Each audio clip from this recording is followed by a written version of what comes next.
नमस्कार दर्शक बंधु आज भिडियो रे आमे आपण मानकु जणाइबाकु चाहूछु जे धला अरख गछ केउठी रखिले धनर वर्षा होइथाय। दर्शक बंधु प्रकृति तत्व समस्त वृक्ष गछलता मनुष्यर कल्याण पाई होइथाय। परिवेश संतुलन रक्षा करिबा पाई वृक्षलतार विशेष महत्व रहिछि। विभिन्न प्रकारर रोगर चिकित्सा पाई आयुर्वेदी रे समस्त गछलतार उल्लेख रहिछि। गछर छाली चेर डाल पत्र इत्यादि औषध रूपे व्यवहार करा जाय। गृहर वास्तव दोष दूर करिबा पाई मध्य अनेक वृक्षर महत्व रहिअछि। एथि मध्यरे श्वेत अरख गछ महत्वपूर्ण अटे एवं उत्कृष्ट होइथाय। आज आमे जानिबा एही श्वेत अरख गछ विषय कौन सबु वर्णित अछि। दर्शक बंधु साधारणतः गणेश पूजा आसिले विशाल विशाल मूर्ति बनेई प्राण प्रतिष्ठा करी पूजा करिथाउ एवं गृह प्रवेश दोकान ऑफिस और कारखाना इत्यादि शुभ आरंभ करिबा पूर्वरु गणेश माटी पत्थर सुना एवं अष्ट धातुर मूर्ति मध्य आनी पूजा करिथाउ।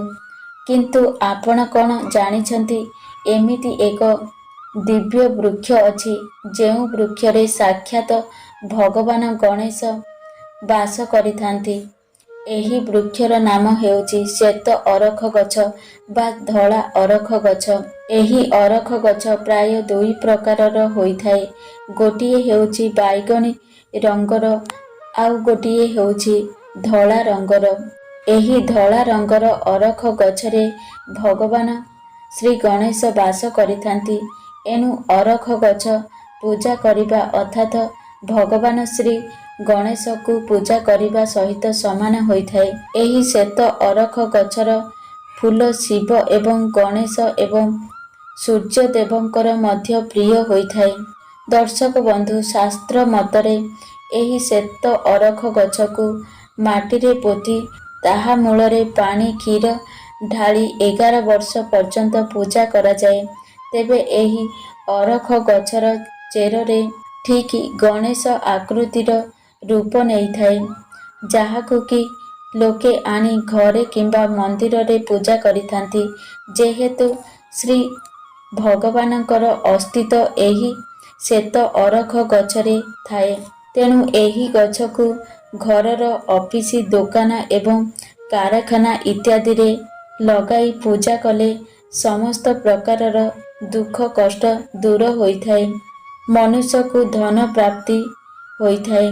भगवान श्री गणेश हेउछंती विघ्नहर्ता, तेणु गृहरे समस्त प्रकारर विघ्न दूर होइथाय।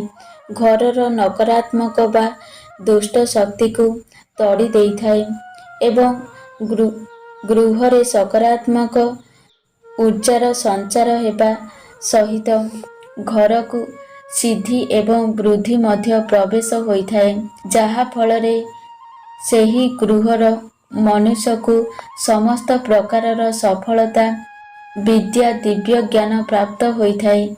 एही श्वेत अरख गछकु स्थापन करिबा द्वारा घरर ऑफिस दोकान कारखाना वस्तु दोष दूर होइथाय, जाहा फलरे कि धनर असफलता वस्तु दोष केबे भी देखा देई नथाय।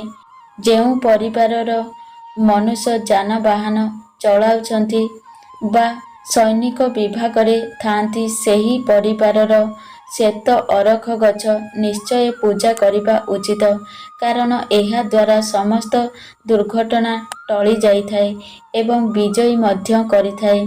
एहा सहित जल भय अग्नि भय शत्रु भय विवाद भय बा विषाद भय दुख भय अरण्य भय जंगल भय श्मशान बा मशानी भय इत्यादि देखा देई नथाय एवं एही भय थिले मध्य दूर होई जाइथाय। दर्शक बंधु जेउ घरे एही श्वेत अरख गछ पूजा करा जाए, जंत्र मंत्र तंत्र शक्ति से घरे बा गुणी गारेडी किछि भी बिगाड़ी पारि नथाए एवं स्वामी स्त्री मध्यरे मनमालिन पिता पुत्र मध्यरे झगड़ा ଭାଇ ଭାଇ ମଧ୍ୟରେ ଲଢ଼ାଇ ଏହିସବୁ ସମସ୍ୟା ଦୂର ହୋଇଥାଏ। ଦର୍ଶକ ବନ୍ଧୁ, କୌଣସି ବସ୍ତୁ ଦୋଷ ଜନିତ ଯଦି ଘର ତିଆରି ହୋଇପାରୁନଥାଏ ଅଥବା ଅଧାରୁ ରହିଯାଇଥାଏ, ତେବେ ସେହି ଘରର ପାର୍ଶ୍ୱରେ ଶ୍ଵେତ ଅରଖ ଗଛ ଲଗାଇ ପୂଜା କଲେ ସମସ୍ତ ବସ୍ତୁ ଦୋଷ ଦୂର ହୋଇଥାଏ ଏବଂ ସେହି ଘର ସମ୍ପୂର୍ଣ୍ଣ ହୋଇଯାଇଥାଏ। ଘରେ ଯଦି ଧନ ରହୁନଥାଏ, ତେବେ ଧନ ମଧ୍ୟ ଭଲ ସଞ୍ଚୟ ହୋଇଥାଏ। ନୂତନ ରୋଜଗାର ମଧ୍ୟ ପ୍ରାପ୍ତ ହୋଇଥାଏ। ସମସ୍ତ ପ୍ରକାରର ଦୁଃଖ ଦୁର୍ଦ୍ଦଶାରୁ ମୁକ୍ତି ମିଳିଥାଏ। ଏହି ଶ୍ଵେତ ଅରଖ ଗଛକୁ ଘରର ମୁଖ୍ୟ ଦ୍ୱାର ବା ଚଉରା ମୂଳେ ରଖିଲେ ଅତ୍ୟନ୍ତ ଶୁଭ ହୋଇଥାଏ। ଯଦି ଘରର ମୁଖ୍ୟ ଦ୍ୱାରରେ ରଖିବା ସମର୍ଥ ନଥାଏ, ତେବେ ଘରର ପୂର୍ବ ଦିଗ ବା ଉତ୍ତର ଦିଗ କିମ୍ବା ଉତ୍ତର ପୂର୍ବ ବା ଈଶାନ୍ୟ କୋଣରେ ରଖିବା ଉଚିତ। ଏହାକୁ ମଧ୍ୟ ଆପଣଙ୍କର ଛାତ ଉପରେ ରଖି ପୂଜା କରିପାରିବେ। ଅରଖ ଫୁଲ ମହାଦେବଙ୍କୁ ଅତ୍ୟନ୍ତ ପ୍ରିୟ ଅଟେ। ମୁଖ୍ୟତଃ ଅରଖ ଫୁଲ ଅର୍ପଣ କଲେ ମହାଦେବ ପ୍ରସନ୍ନ ହୋଇଥାନ୍ତି। ତେବେ ସୋମବାର ଦିନ ମହାଦେବଙ୍କୁ ଏହି ଫୁଲ ଅର୍ପଣ କଲେ ସମସ୍ତ ମନସ୍କାମନା ତୁରନ୍ତ ପୂର୍ଣ୍ଣ ହୁଏ ବୋଲି ଶାସ୍ତ୍ରରେ ବର୍ଣ୍ଣନା କରାଯାଇଛି। ଏଥିରେ ଦାରିଦ୍ର୍ୟତା ଦୂର ହୁଏ, ଅଟକି ଯାଇଥିବା କାର୍ଯ୍ୟ ସିଦ୍ଧି ହୁଏ, ଅବିବାହିତଙ୍କର ବିବାହ ହୋଇଥାଏ, ମନକୁ ଶାନ୍ତି ମିଳିଥାଏ, ଘରେ ଲାଗି ରହିଥିବା କଳହ ଦୂର ହୋଇଥାଏ। ନୀଳ ଏବଂ ଧଳା ଅରଖ ଫୁଲ ଭଗବାନ ଶିବଙ୍କ ପୂଜାରେ ଅର୍ପଣ କରାଯାଏ। ନୀଳ ଏବଂ ଧଳା ଅରଖ ଫୁଲ ଭଗବାନ ଶିବଙ୍କ ପୂଜାରେ ଅର୍ପଣ କରାଯାଏ। କୁହାଯାଏ, ଏହି ଫୁଲ ଅର୍ପଣ କରିବା ଦ୍ୱାରା ଭଗବାନ ଶିବ ବହୁତ ପ୍ରସନ୍ନ ହୋଇଥାନ୍ତି। ଏହି ଫୁଲର ପ୍ରୟୋଗରେ ମୋକ୍ଷ ପ୍ରାପ୍ତି ହୋଇଥାଏ। ବାସ୍ତୁ ଦୃଷ୍ଟିରୁ ଏହି ଫୁଲ ଗଛ ସୁଖ ସମୃଦ୍ଧିର କାରକ ଅଟେ। ଦର୍ଶକ ବନ୍ଧୁ, ଯଦି ମୋ ଭିଡ଼ିଓ ଆପଣଙ୍କୁ ପସନ୍ଦ ଆସେ, ତାହେଲେ ଭିଡ଼ିଓକୁ ଗୋଟିଏ ଲାଇକ୍ କରନ୍ତୁ ଏବଂ ଆମ ଚ୍ୟାନେଲକୁ ସବସ୍କ୍ରାଇବ୍ କରନ୍ତୁ ଏବଂ ସାଙ୍ଗମାନଙ୍କୁ ଅଧିକରୁ ଅଧିକ ସେୟାର କରନ୍ତୁ। ଏହିଭଳି ମୋଟିଭେସନ୍ ଭିଡ଼ିଓ ଦେଖିବା ପାଇଁ। ଜୟ ଜଗନ୍ନାଥ।